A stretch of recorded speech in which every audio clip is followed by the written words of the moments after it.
All right, we're good. So let me grab my pointer, and I got to try to stay in here. All right, so it is just me in the session today. I do have two different topics to cover and talk about in the Precision Ag Irrigation session. I've got irrigation first, and then we'll move into planters. I will say the first session was 8 o'clock this morning. We only had like 3 people when we started, and it trickled in more and more and more, I think, as people were getting here. So because it was so laid back, I didn't even make it through hardly any of the presentation. We just stopped at some slides and talked about stuff. So in my opinion, he's recording me. It doesn't matter. I think you'll get value out of whatever we do. So if you get something we get stuck on and we want to talk about that instead, we can spend that time and have more of a discussion in it. That's what's nice about, in my opinion, these types of meetings. I put this together, but y'all see me all the time, probably at county meetings and other places. So if there's something else we need to deviate or work on, we can do that. All right. Oh, somebody unplugged the thing. Let me plug that back in. All right, just so you got it, I keep this in most of my presentations. I skipped it this morning, but we'll hit it high point now. National Ag Statistics Survey comes out every 5 years. Pulled this data at the end of 24. It's from the 23 survey. Our issue right now is that about 80% of people across the Southeast are irrigating based on visible stress. To me, it's as simple as that. We're behind the curve. We're waiting until we see visible stress, and we're not going to catch up. And I've got data today that we can talk about a little bit deeper when we get further on to show us where we're at. The other bad thing, I think, is that we're really low on what I would call advanced irrigation scheduling methods. So whether that's soil moisture sensors, some services, or anything else down there, we kind of fall a little bit behind on that. So we need to see the adoption of those come up a little bit, that visible stress go down. Where do we get the information from? 75% of farmers answer they get it from University Extension in Georgia, and then we do have a high number of consultants. Almost 50% go to consultants. I think it's really interesting to see most of our southeastern states in there. You can pick on the couple on the end if you want. Since I'm being recorded, I won't. But they're not as high on extension as we are. But you notice, I think it's kind of funny. You see like their consultants or their irrigation equipment dealer go up a little bit. They're having to get the information somewhere, right? And I feel like there's not as many in the room here, but we have a lot of consultants in the state of Georgia that do that too. And I feel like we have a good working relationship with them. You know, we have really good things in Georgia where we can work with them. They're doing it, we're talking to each other about it. So again, I'm glad that we provide some of that frontline information for our farmers out there. Then the last one from that survey that I think, to me, it's an eye-opener, and how we get over this, I don't know. Hopefully the data that I share helps us get over this. And the problem is you wouldn't be sitting in this room right here if you didn't care about irrigation, right, already. So y'all are already biased. But when we send this general survey out, 40% of people are answering that investing in improvements in water conservation is not a priority for them on their farm. So that's, to me, that's tough. All right, if we got 40% of people say this is not a priority, when I look at all the data I have, I'm like, we have to be doing this. We have to be looking at it because it's one of the opportunities when we're looking at tight margins, looking at extremely high inputs, all that, we've got to find somewhere we can maximize return. And to me, water is one of them, especially on crops like cotton. Actually, all our crops, all the data I show, we can do that on. But a crop like cotton where we can have negative returns for over-irrigation, we've got to really be careful, okay? So when we start talking economics, these are the data that I use in when you watch me talk and you see economic data calculations. I pull them out of our enterprise budgets, so it's no surprise on where those come from, where they're at. You can pull them, you can see them, you can find them. The biggest thing I want to talk about here is that we have watched electrical costs go up year after year after year. It's went up about $1 per acre inch every year over the past 2 or 3 years. If you look back 4 or 5 years ago, that was at $7 per acre inch. Now it's at $9. Now, diesel's dropped about $6 per acre inch over the past 3 or 4 years because the price of fuel's come down, right? And if the price of fuel goes back up, what's going to happen to diesel costs? It's going to go back up. The deal when we look at with diesel right now, it's not as big of a deal, but about 3 or 4 years ago, I was getting phone calls with people saying, I'm running a diesel pump and it costs $20 per acre to apply with it. When do I need to put this application out? Because that's not an inconsequential cost at that point. We got to make a smart decision with that. So it's a little easier now. The other thing, the take-home message I want with this slide, the reason I use this slide and leave it up there, one, a lot of people like to have these values so that you can kind of reference back to where the cost is at. But I challenge everybody that is an irrigator or a manager of an irrigation system to look at these slides, use these two numbers, do a weighted average of whatever's on your farm, your system, a breakdown of electric diesel, right? Y'all follow me up to that point. Look at the acres you're irrigating, track your irrigation, and tie it back to a cost for that season, all right? If we're not doing that, we're missing the boat out of the beginning because we're like, well, yeah, I applied irrigation, this is what I've done. And to me, when somebody sits down with me and they give me data from a trial that says, here's my yield, and here's the total irrigation, here's the total rainfall, it's borderline meaningless, all right? And I can say that right now because every bit of the research that I've done shows me that total amount means nothing. It's about distribution on it, make sure we get it when the crop needs it, okay? So just seeing those total amounts doesn't give me anything, so I want you to use these values and say, how much am I spending? Because when I realize how much I'm spending on irrigation, it makes me really want to go back and revisit and make sure I'm doing a good job allocating it where I need it. All right, that's my like economic sales pitch. Nothing special here. I'm not going to spend any time on this. The crop water use curves are in the production guide. The production guide chapter, I think like what, page 117 or something, is towards the back. I always pick on camp because I said you shove it at the back because you don't think it's important. But you get back in there and you read it. We've got information about soil water home capacities, infiltration rates, how to use the checkbook to calculate what, if we've got this particular soil type, I got this much irrigation, this much rainfall, how long is that going to last for me at a particular growth stage, okay? And it's pretty straightforward in those calculations. If you get in there and get hung up, call me. But it's in there and you can find, and I make sure that I update that every year to state some of that, okay? So just use it and go a little deeper into it. Read that chapter sometimes. All right. Now this is where we spend about half of the time. We had a 50-minute session this morning. We spent about half the time on the next 3 or 4 slides, okay? And I think some of y'all have gotten some of this information already, and that's good. I'll reiterate it. If we want to stop and talk about anything I'm about to share in the next few minutes, let's do that, because to me, the next 4 slides, counting this one, are one opportunity for us to really make some money back, okay? It's something new or presented research that we've been looking into and we're diving deeper into, and we really want to look at it. So I'm going to start with our fruiting position value on the cotton crop. All you are at a cotton conference, if you don't know what first position and node numbers are, you can come find me after and I'm going to walk you through it, okay? We're going to skim over that. But what this tells me, 72% of my value is on my first position bowls, and 60% of that value comes from nodes 10 and below. The bottom third of that plant, it's as simple as that, where most of my value comes from, all right? When we have issues, we have boll rot, we have disease, hard lock, the disease issues in the plant canopy, they're happening on the bottom third of the plant first. We're losing the big value of my plant, okay? So we've got to make sure we don't do that. So why do I share this slide? I share this slide because when we get to irrigation termination, that's what we're going to move into. I've went backwards on my presentation today. We get to irrigation termination, it's really easy, and even guys this morning we're talking about it. We'll walk out and we'll look at that cotton crop, and what we see are those top 6 or 7 bowls. Those are the ones sitting right here, and we feel like we have to finish those bowls off. Here's the deal, if you're tracking water use with a sensor and you really look, when we get to that point that those bowls need to be finished off, the water use is already down to almost nothing. That crop will finish them, okay? You don't need to keep pouring the water to it. So don't take my word for it.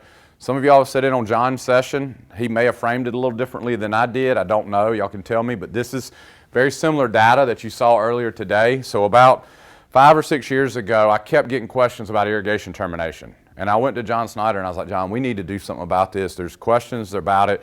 And John is, and I can't praise him enough, he's a great research counterpart. What does John do? Immediately gets a grad student on it and has a trial in place within a year, okay?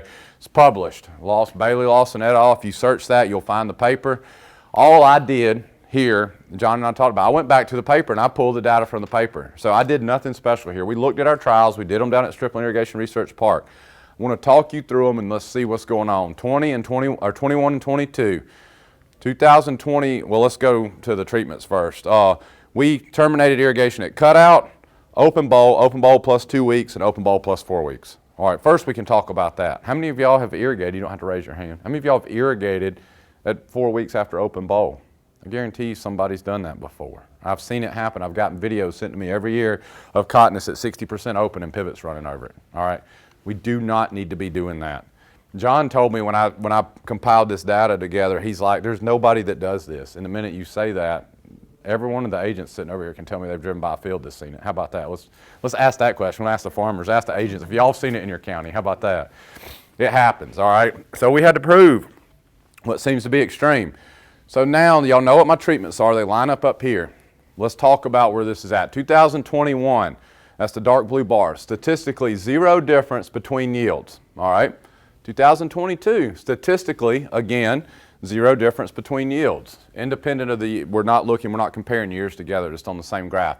Now, when we move down to water use efficiency here, we see one statistical difference from the cutout termination date and the rest of the termination dates, because this was numerically high enough and the water application was low enough to achieve that lint yield to make that statistically higher. Does that make sense? All right, if I didn't share any more information with you guys, let's talk about this for a minute. What decision could you make from those two graphs right there about shutting your water off at the end of the season? When would you quit watering based on these data sets? Cutout, right? There's no yield difference, right? So then we could get into some semantics. Well, what did the environmental condition look like? What did the rainfall look like? Where are we at? All right, let's look at that, okay? So we move in. 2021, it rained 28.4 inches. All right, it was a wet year overall. That's also told, what I did is went in and said, what's the total irrigation applied to the trial, and what was the additional irrigation applied to get us to where we're at? Does that make sense to everybody? So like in 21, my total irrigation open bowl plus 4 weeks was 7.8. We didn't need any here because it rained during that time frame, okay? This season, it was easy. Shut the water off and it rained for me if we thought we needed any more moisture, okay? Nothing magic going on there. This, the 0.4 of an inch of irrigation cost me $320 and $640 dollars per acre. That's minimal, right? That's almost nothing. All right, let's move to the next season, which was a drier season. We get into a dry fall when we needed more irrigation to carry us through. Up until cutout, we irrigated 11.6 inches on this trial. Our open bowl, we added 3.3 additional inches. Open bowl plus 2, 4.8 additional. Now that's beyond this, right? Not beyond here. So from here to here. And then 5.3 additional inches after cutout. Let's go over and look at economically. That was $26, $37, and $42 extra per acre electrical that I spent. Is that significant to you guys? If I can tell you can make $25 per acre by not irrigating beyond cutout, and I'm not going to lose you. And actually in that year we gained a little bit of yield, didn't we? All right, to me, we got to start looking at stuff like this, okay? We got to when we got seasons like this. All right, y'all say, well, that's 2 years of data. All right, let's look again. We got 24 and 25 data. This trial was a little different. Not as big on the termination time periods. I've got plans to rerun some of these trials and keep building a bigger database so y'all have confidence in us, okay? I'm not just going to do it a couple years and we'll stop. We're going to put a trial in this year and hopefully carry it forward over the next few more years. What John did this year, and I'm going to talk you through it. This is a very busy slide, and I debated how to cut it apart, but I like just leaving it like this because we'll step through it, okay? So we'll start 24, 25, 2 irrigation termination times this time. Cutout, which is about 95 days after planting, and first open bowl, which was about 10 days later, okay? And we're saying that cutout is about 3 to 4 nodes above white flower. Has everybody got that? 3 to 4 nodes above white flower if you're working what his cutout is.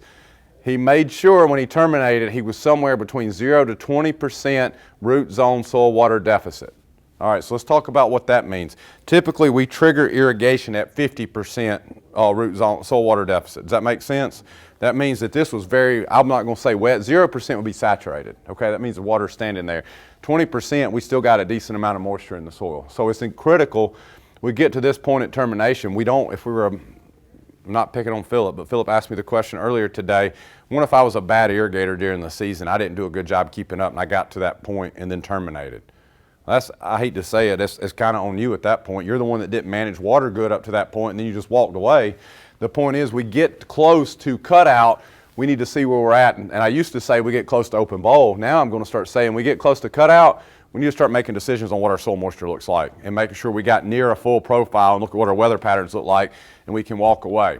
All right, let's talk about rain. Well, before we get into rainfall distribution, I want to tell you what his treatments were, because to me, I had to wrap my head around this and why he did it. And I talked to Camp about it, I talked to John about it. He did 2 treatments. He did an untreated from the perspective of PGR, and he did a moderate PGR strategy. Y'all got that? So he used PGR to force different maturities, right? So if you had an untreated, what's that plant going to do? It's untreated from PGR. Yep, somebody puts thumb up. It's going to grow big, bushier, more vegetative, right? Y'all got it. If we do a moderate PGR, that's what we recommend. So he basically forced different maturities and cutout dates using PGR, okay? Y'all got that. So let's go look at rainfall. This is 24. Overall, we had some dry periods, y'all notice, but we had some rainfall during the fall. What happened during 25? It quit raining at the end of August, didn't it? It didn't rain until, I don't even know when it rained again, sometime in October. December. Well, it hadn't rained still, if we put it that way. Everything's dry, right? It might have rained like 2 events in December. It rained like a half inch 2 days ago, right? And that's been about it. So it didn't rain, and it hadn't rained.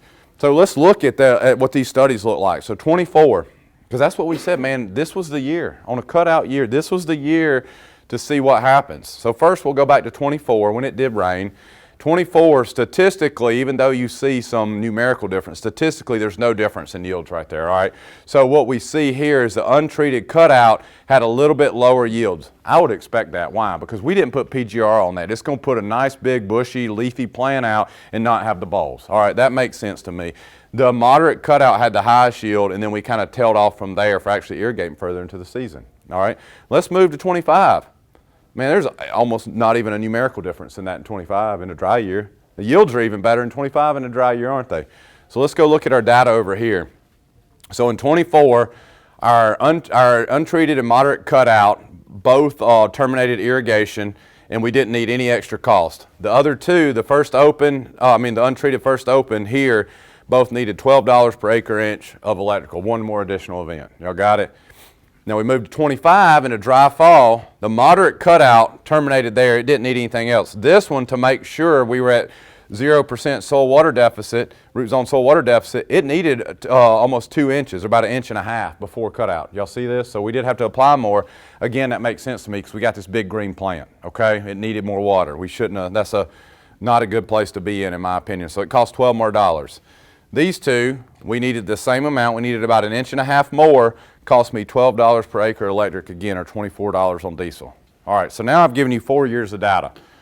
Let's stop and talk about it for a minute. Or I hope y'all want to talk about it. Anything you want to talk about with this?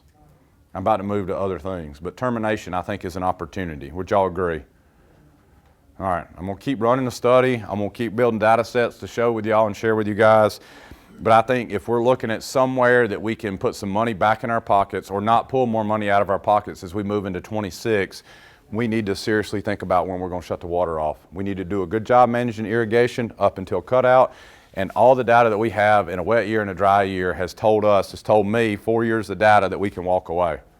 Yeah, go, Justin. So we get cut out, and the grower wants to know what his root zone soil. Yep. Soil water deficit is. Water deficit, yeah. Yep. So what I would ask him, that's a good question. I would go and ask him a couple different things. One, are you scheduling irrigation at all anyway, right? You're going to know if he's out calling you from Seminole County. When's the last time we got rainfall? All right, when's the last time you put on irrigation? And if we're still unclear on where we're at, let's run out to the field with a soil probe, poke it in the ground, and kind of see what we feel like. If we, obviously it's real easy to know saturation because water's going to be standing in the field. To me, the hard part to know, and that's what a lot of my data is going to show in a few minutes, that point between 20% and 40% root zone water deficit, right? And so it's like, how do we make that decision? But to me, it comes back to when was the last time you irrigated? When was the last time it rained? We know the crop stage right now. We're at probably 6th to 7th week of bloom if he's making that phone call, probably closer to 7th week of bloom. And so he's making that phone call saying this, and it's like, all right, let's backtrack on what you've done. Do you have any rain in the next 5 days? If not, and he hadn't irrigated in the past 2 or 3 days, you might want to put 2 shots on it. It really depends. It's going to be situational by situational, and I'll show you some data from mine in a few minutes to see what that looks like at the end of the season. But I want him to make sure he puts that final event on with confidence. We refill that profile, not to saturation, but to adequate moisture, and then walk away. What I would say is amazing to it, I've got a study that we'll talk about in a few minutes that we didn't do a termination study on it, but we did different trigger thresholds moving through the season, which I could say were similar. Then my student kind of was panicking. She was like, we can't, and you'll see it on their data, we couldn't catch up. It was irrigate, irrigate, irrigate, irrigate. And she's like, what are we going to do? What are we going to do? And I was like, and she's like, I think bowls are starting to crack. She's like, and you've been telling everybody to do this, and it's doing this. I said, just wait. 2 days went by, and she said, you were right. I said, what do you mean? She said, it quit moving. The sensors completely quit moving. It is amazing to watch that plant flip that switch after it hits cutout. It really is, and we don't see that until you start tracking with sensors. We feel like we get a feel that it's still pouring water on it, but when you put something there to track, when it truly hits cutout, it has pulled everything it needs into that plant at that point, and it's good. So, and I know that's hard to build that confidence in these guys because they've been doing it this way for 3 generations, 4 generations plus, right?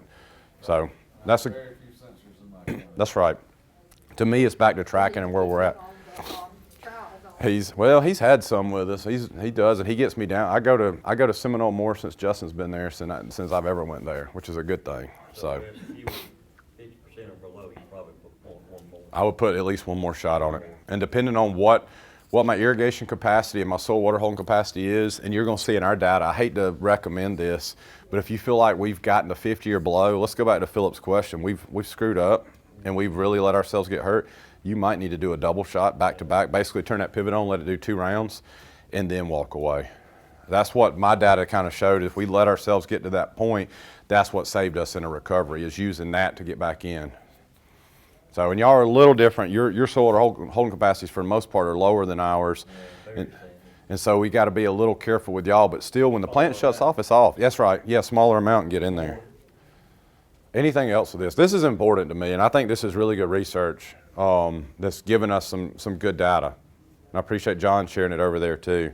So you go out in the field just at that point, this is bone rock, and this concrete rock. He better irrigate twice. Burn it a couple times.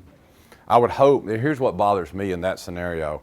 I hate to see guys let it get to that point. Because if you let it get to that point, you let it get to that point during the 6th and 7th week of bloom. When is my peak water use? It's from 4, 5, and 6 week of bloom. And so you just shot yourself in the foot anyway. Yep, right? You hurt yourself so bad letting that happen. And that's like the point that Philip's trying to make. If I was a bad irrigator, if that's our main problem, then we got to go back and revisit them next year and say, guys, we got to stay on top of it here, because then this don't matter anymore because you've done messed up. I mean, I hate to say it that way, and that's pretty blunt, but it's true. Yep. I want to see that you've managed it well and to that point that you've stayed on top of it. I will make the comment, and I won't bring this out. Savannah did some good work, and I think she showed when she looked from that was 23 from the data, and we had all the sensors out in the variety trials. I think in 80% of our variety trials, when she looked at it during the weeks of bloom, we were below threshold the whole time. That tells me that even in the variety trials, we are not irrigating them where they need to be. We were sitting at a dry stage. 80%? I think there was 3 that stayed inadequate. Out of 18? Out of the 9 I looked at. Okay.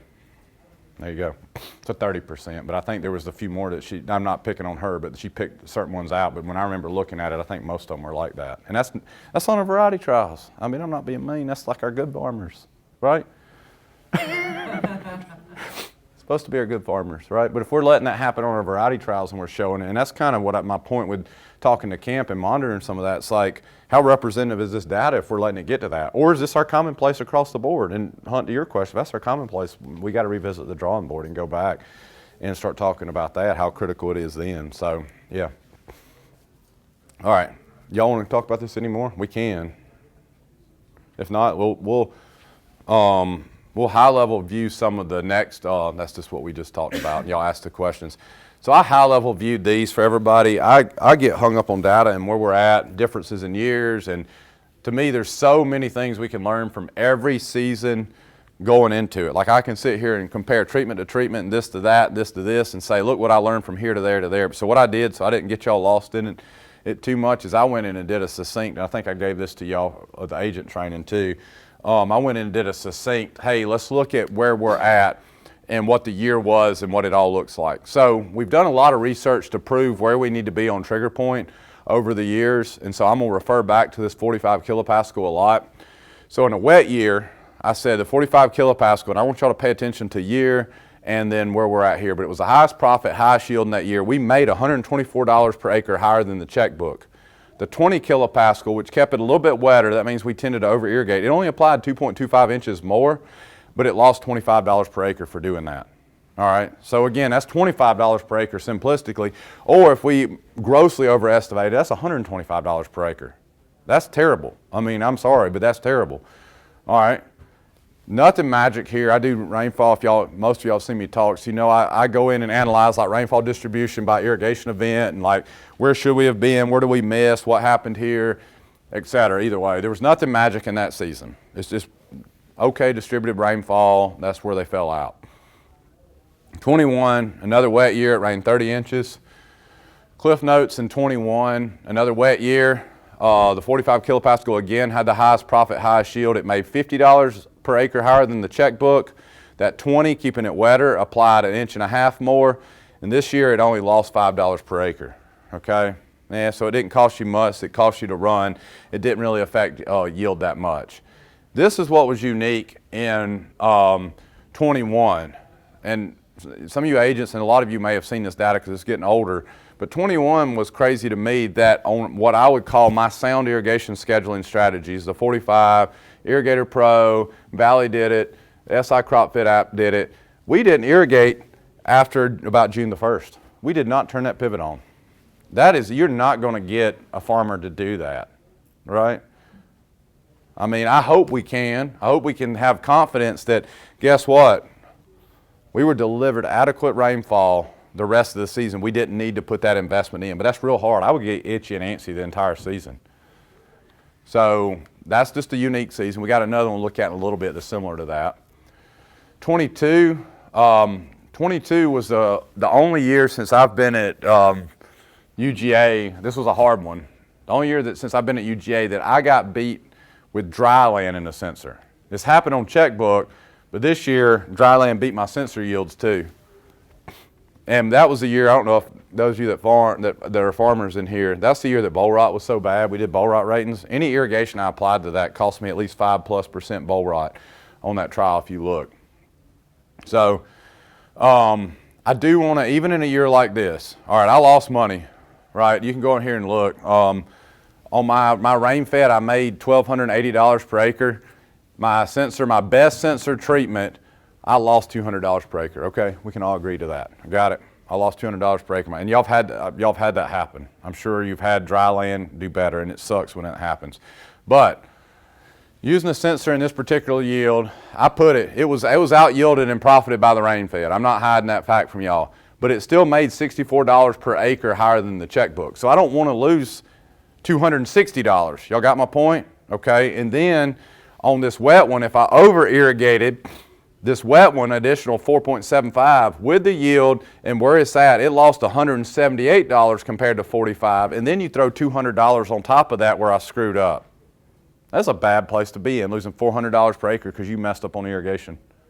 I'm sorry, but that's a really bad place to be in. We cannot afford to be here. So to me, it's like, even if there's a screw up because we have bad boll rot or disease issues or something this year, I want to do my best to maintain as high as I could have been. All right. I don't know what happened. I've looked at this data. All I can guess is we got to the end of the season right in here, and maybe this event, maybe some of these rainfall events just pushed boll rot really bad. It stayed humid, it stayed wet. I don't know. I did the ratings on this trial. I don't know how many of y'all spent time or remember spending time in your field during 22, but I remember walking down through there and seeing that about the bottom third of the plant was gone. I didn't mean to answer that. We'll get back to it in a minute. I put don't answer, and then it answered it. At least they had the right number. It wasn't a junk call because they asked my name. So, and then they're calling again. Come on. It's going to wait a minute. Come on, go off. There you go. So either way, I don't know, but what I do want to talk about this year, if we get in that scenario, the one thing we also have to talk about is we've just lost the bottom third of our plant. So we got to think about how we move forward beyond that too in irrigation management and even crop management, okay? That's a whole different scenario. All right, 23, it rained 22 inches. When we look at that year, I would call that another wet year. We did something different. I don't have the cliff notes on these because we did it by population. I'm going to hit the high points of these. We got about 20 minutes left. And so the high point here, what we learned from these studies, we were not doing this to try to learn what's the best population, okay? So first, just keep that in mind. This will help you if you're thinking about population changes, but that was not our goal.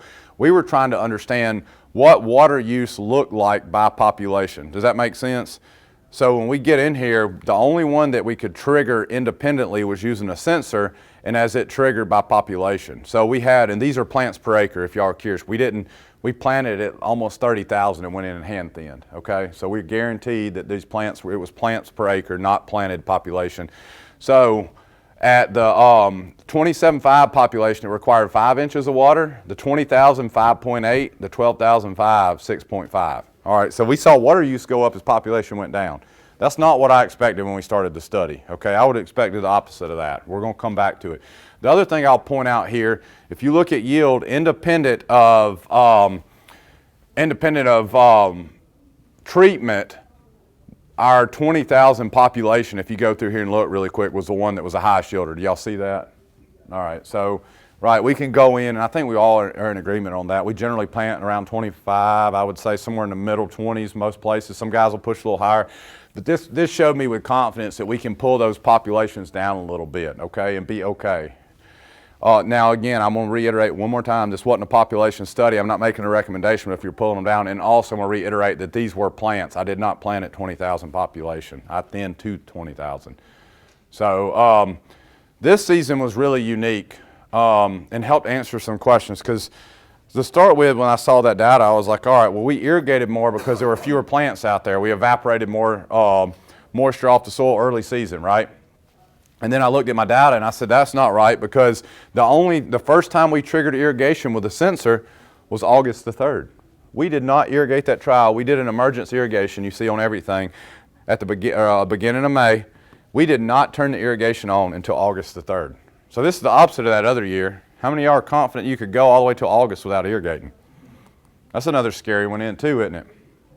So either way, so I said, well, we know that if by August I don't have canopy closure, man, there's no way, okay? So I knew that wasn't the answer.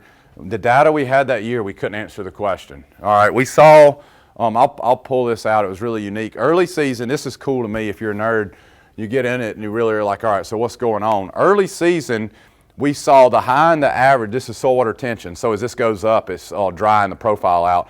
So around June the 15th, we saw the high and the average populations on average, we just averaged all the data together, dried out more rapidly. Y'all see that? So what's happened around June 15th? We planted early May. Can I do, does that look close enough? What shape am I making? It's a shape. Squaring. It's squaring, right? June 15th starts squaring. That's when our first water use starts to ramp up. Well, the low didn't really need it then. I just told y'all I irrigated more on low, but you see it starts using more. All right, we get to July. The high really takes off. The other two don't take off too much. What starts happening in July? What happens after squaring? Bloom. Well, that high says, all right, give me water, give me water. There it is. Then we don't see a whole lot of difference the rest of the season. They kind of track okay. Then we get to the end of the season, and all of a sudden these two are similar, but this low just starts taking off. Thought that was weird. Why would the low take off at the end of the year? Yeah, but it should have quit, shouldn't it? Why in the world is it doing it? Maybe because it's low, it didn't cut out? I don't know. So we'll revisit that data. We got that, and we were scratching our heads again, like what's going on? All right, same study, and we've published this study, so it's out there if you want to go pull the paper down or whatever. Saw very similar results. We saw increase in water use, not as significantly so, but increase in water use as we change population when we look in here a little bit. So it went from 3.5, 4.25, 4.25, and very similar results that we typically on the 20, we were right around the high shielder, somewhere bouncing in there. Now it did rain a lot more, all right? So you see we didn't need a whole lot of irrigation. We need a little bit of irrigation right in this time period. That was about it. We did see very similar trends. Look at the high, about 37, 40 days in, it took off again right during squaring. We see it peak out again right there. But then we get to the end of the season, the high took off again too, but the low went with it, but not the average. So this was like, all right, something weird's going on. Why in the world is the low at the end of the season taking off on water use every year? So we looked at it this way. We did heights, we did widths, we did all this other stuff, and we said, what about bowl load? And so this is what we found, and to me, this is what I would attribute it to. Bowl load is what it came back to. Significantly so, if you look, here's our high, average, low population. We look at the green bars, they were significantly higher for all three positions and vegetative branches for bowl load. Y'all see that? So we had higher number of bowls significantly on the lower population. We had lower yields because we didn't have enough plants out there to compensate. That makes sense. So that higher bowl load, that higher flower load, square load, flower load, and then bowl load did what when we got later in the season? Demanded more water, didn't it? Okay. That's what it came back to. There's nothing there. All right. What just happened? It hung up. All right, so we did a study this year. This study is cool to me. The data, there's a lot going on in this data. really interested in what we're learning from it. This one does have some irrigation termination stuff in it, and I'll make the statement. It was one of my students. It's her first professional presentation. She placed third at Beltwide in it, so that was great. She did a good job presenting what she had here. So what we decided to do, and this was based on a consultant's recommendation. Okay, I told you we worked good together with him. He told me how he liked to manage irrigation differently as we move through the production season to either push or hinder the plant. Does that make sense? You're basically using a combination of plant growth regulator and irrigation to manage it, okay? I was like, hey, you're onto something right there. That's something we do need to look at. So what we did, we had these 9 treatments, which was a rain fed, and then we had our static 45, which we showed supposed to be the best treatment.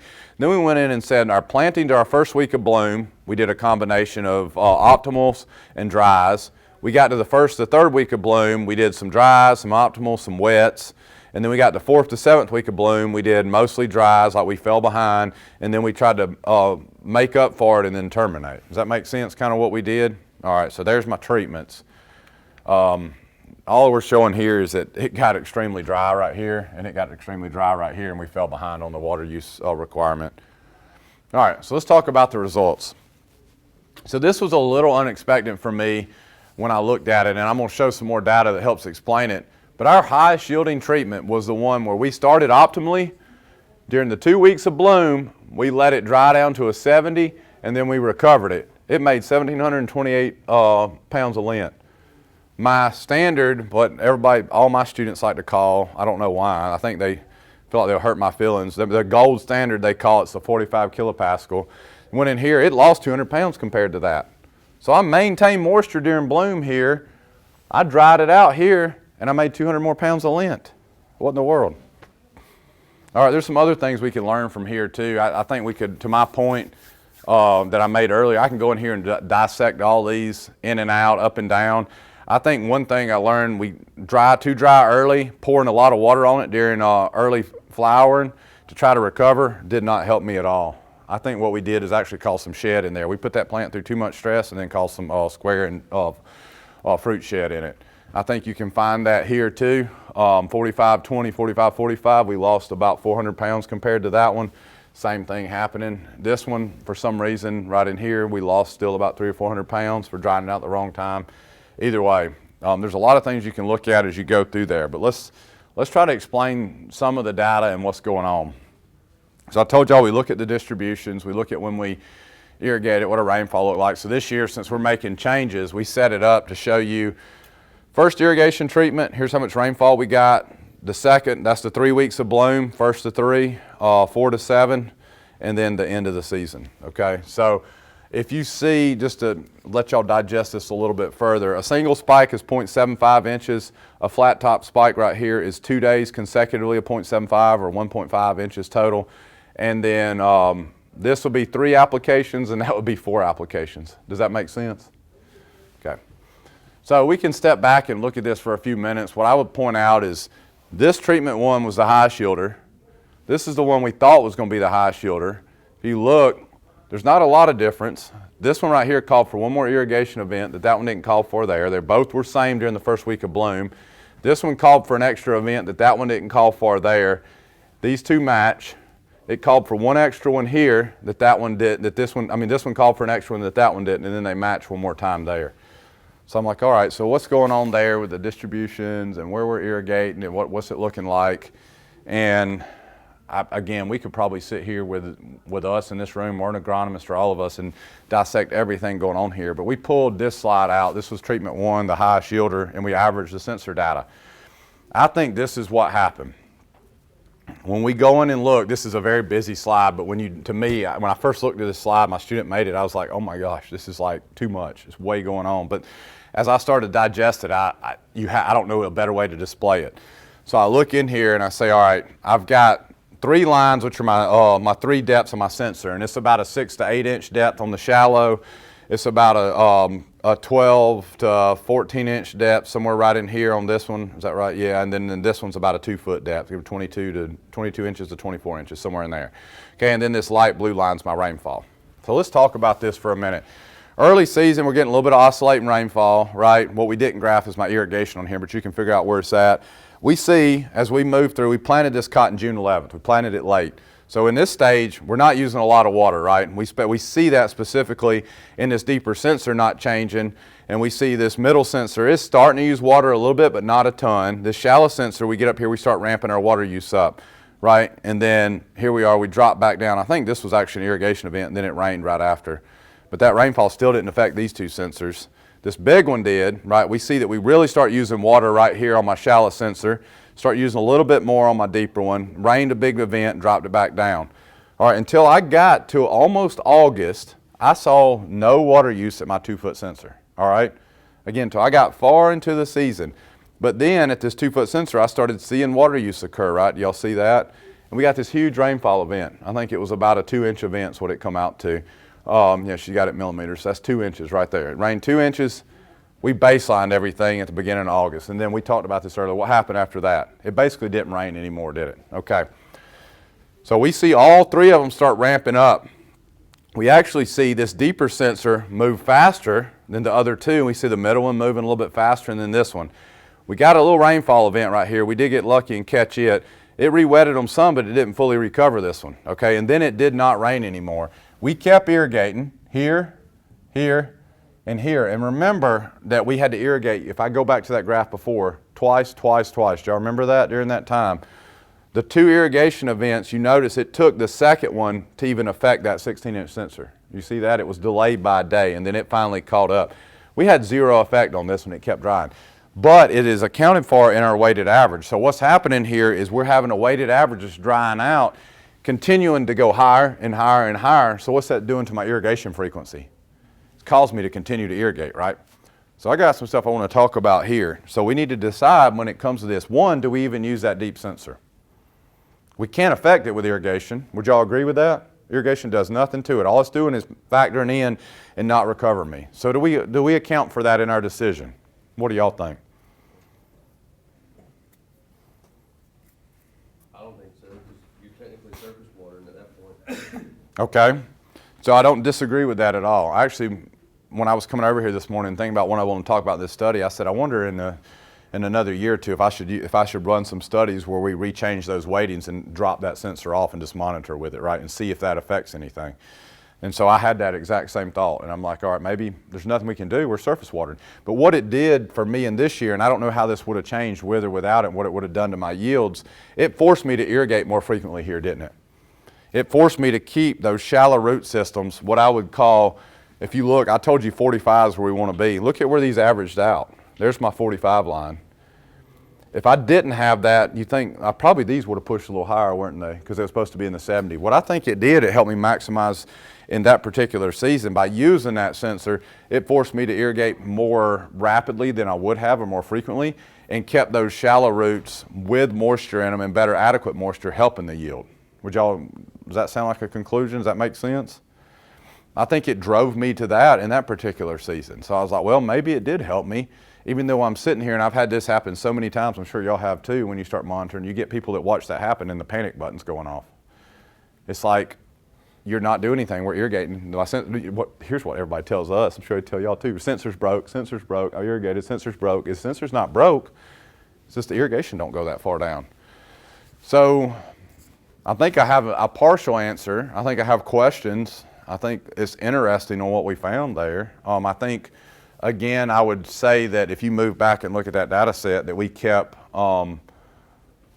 this guy dry during bloom. Even though we triggered some of those and we had almost no rainfall, we still maximized yield. And then here was my second highest yielder where we maintained it through. I think that we are still, it helps, to me, this helps also reinforce that we're probably still over irrigating later in the season, even still, because we were able to keep that dry later in the season and still maintain the highest yield level. All right, we've got 10 minutes to move into the next topic or to finish talking about anything here. Laura asked me, was I actually going to talk for 50 minutes? And I've only got through half my presentation. Y'all want to talk anything else about irrigation management or anything here? Nothing? All right, y'all got it. Y'all are going to be the best irrigators moving into 26. We're going to make money back. We're actually going to be profitable in 26 because of that, okay? Other place we can do it, we're about to go and start doing this on corn very quickly. I've done a lot of research since I've been here on planters for basically 10 years now. There's so many different components on this planter that we can adjust, we can change, we can look at, etc. So we've got to make sure. I could get hung up on. Did a whole meeting in Emmanuel County on Monday just going through a planter for growers and where we need to be set up and what we need to be doing. But we need to make sure we're ready to go when we move in. So let's talk about where we're at on cotton and what we've learned. So we ran this trial last year. We ran it Midville and Tifton. We used the John Deere ExactEmerge. We've been fortunate enough, we've got a 4-row, one of these systems with a brush belt, and we've had this Case IH with the Precision Plantings V-set and a speed tube on it for a while. And so we compared these two planters across a couple of different conditions. I don't know if you want to, I think everybody in here knows. I put this in. If anybody doesn't know what singulated versus hill drop is, we're also doing some work on some redesign of test plates and monitoring at the seed meter, and we've got this special software that goes in and does this for us. But either way, hill drop should look like this, and we did some comparisons of hill drop when we look at it. Either way, so with the John Deere, we looked at, and I've got there in kilometers per hour, so I pulled it from my student, but I think we looked at 5, 7, and 9 miles an hour for what it's worth, singulated, and we looked at singulated and hill drop with a precision planting system. So when we looked at it, here's our achieved population.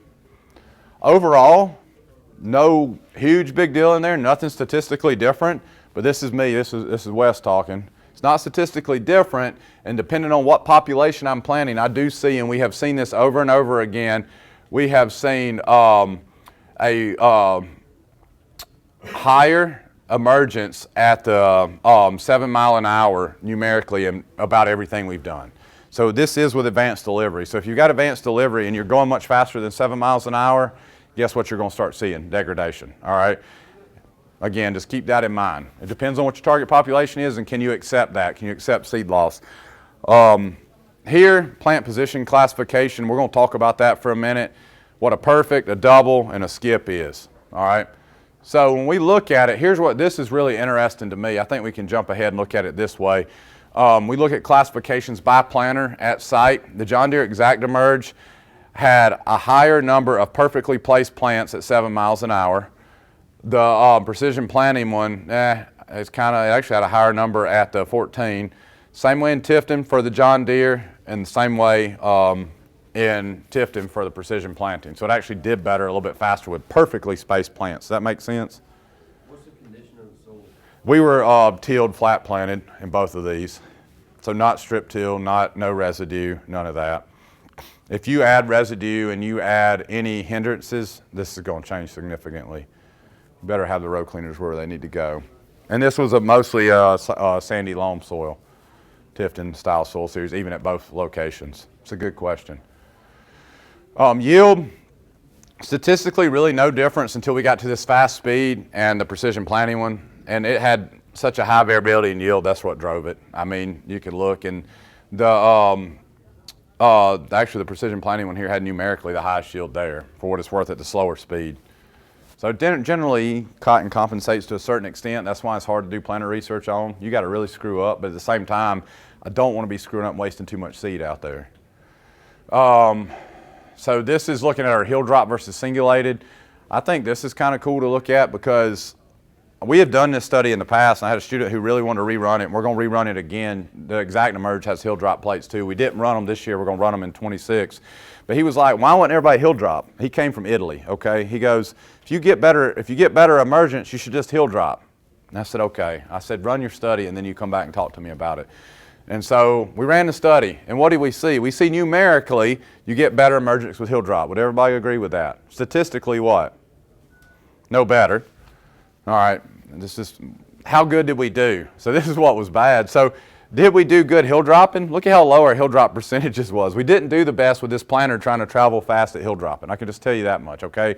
The advanced planter didn't do great. It had a bunch of single plants. That's the take-home story here. What did it do by yield? The same thing we expected already. And I have data from previous years to show this. Singulated actually out-yielded it. In this case, not statistically so, but numerically. Same yield, and then we actually out here singulated. When we get in a bad scenario, what I tell you, if you're in a bad scenario, singulated doesn't do very well, okay? So the take-home message to me, and I've done hill drop versus singulated about 6 or 7 different years. If you're in a poor stand environment, you know what that environment is on your farm, right? I can drive by in May and I can point those out on everybody's farm because I see where we got a beautiful cotton stand and then we got red dirt sitting over there with nothing coming up, or white dirt with nothing coming up. Those are the areas you need hill drop. So what I would say, if you got 40 to 50% or greater of that field in that scenario, put the hill drop plates in. But if you got a field that you don't have emergence issues, don't waste the extra seed. It doesn't benefit you. It's as simple as that. That's what we learned. Okay. There you go. I talked for 50 minutes. Actually, almost dead on 50 minutes. Any other questions for me? Thank y'all for coming. Thanks for the interaction in here. So I appreciate the time today. And if y'all need anything moving into production season, these aren't all your agents, but we got good agents out there to help support you guys. So let them know, and then we're here to back them up. So.